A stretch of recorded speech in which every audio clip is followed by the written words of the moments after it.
Who are you really? What kind of South African are you? Who are your grandparents? What did they dream about? What did they want for you? The story started out as writing a story about Thabo, who is a 19th century Bushman visionary storyteller, just a great hero.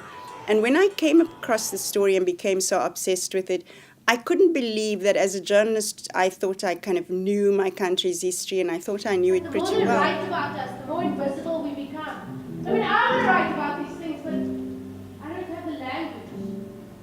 Well, why don't you write about the present of coloredness? And what does it mean to be colored? Yeah, I don't refer to myself as colored. I prefer being called black.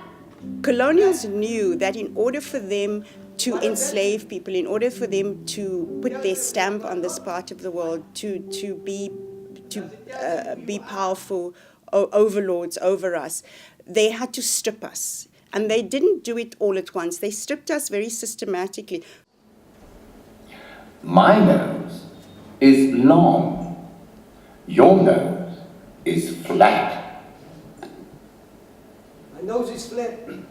My lips are thin. Your lips are thick. My lips are thick. We still wear apartheid race tags like raw tattoos, hidden, never mentioned in polite society. Coloredness is a daily insurance of perpetuating the brokenness. Perhaps Thabo is just my imagination. It's the pain of centuries. He's forcing me to embark on this journey, to unlock the painful prison of coloredness. What apartheid did very successfully is that it helped us to see ourselves in little isolated boxes. We didn't see that broad history. We didn't see how we all descended from a common history, and how we intermarried, and how our languages are intermarried, and how our customs are intermarried. And most importantly, we also saw that a Zulu person has this kind of culture, a Xhosa person has that kind of culture, and an English-speaking and an Afrikaner, but colored people have no culture.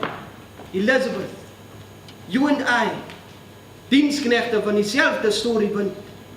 It all began with our name. Recently, we embarked on a journey. When we reached the first spring, it was found to be poisoned with serpents' heads. But we prayed about its out. We are making excellent progress. I decided to set a good example by enclosing the head in a paper bag. When our people die, is that the end of our relationship with them?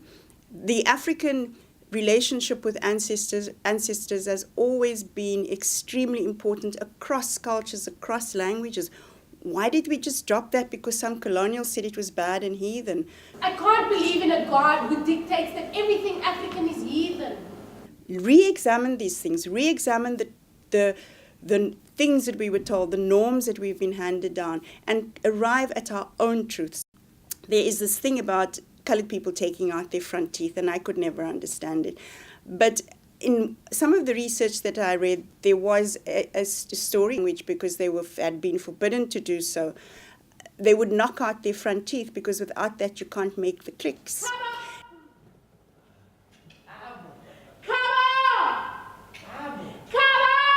The Cape Colony is now twice the size of Britain and 4 times the size of Holland. Who does this land belong to? It doesn't belong to you. You're just a bunch of people with no names and no claim to anything and no history. So how can you claim this? You have no history. So the land doesn't belong to you. So thank you very much. I'll have it. This land belongs to all of us. But there were historic injustices, so that we have a 21st century situation where the economy is owned mostly by white people, where the land, the productive land, is owned mostly by white people. That can't stay like that. That has to change. We are the generation that is going to make sure that we do something about a huge historic imbalance that it is not sustainable. You can't have a country where most of the inhabitants, the descendants of the original people of this country, don't own anything and are perpetual slaves, just working like dogs night and day for a small salary. A keeper is a servant of the Kumm.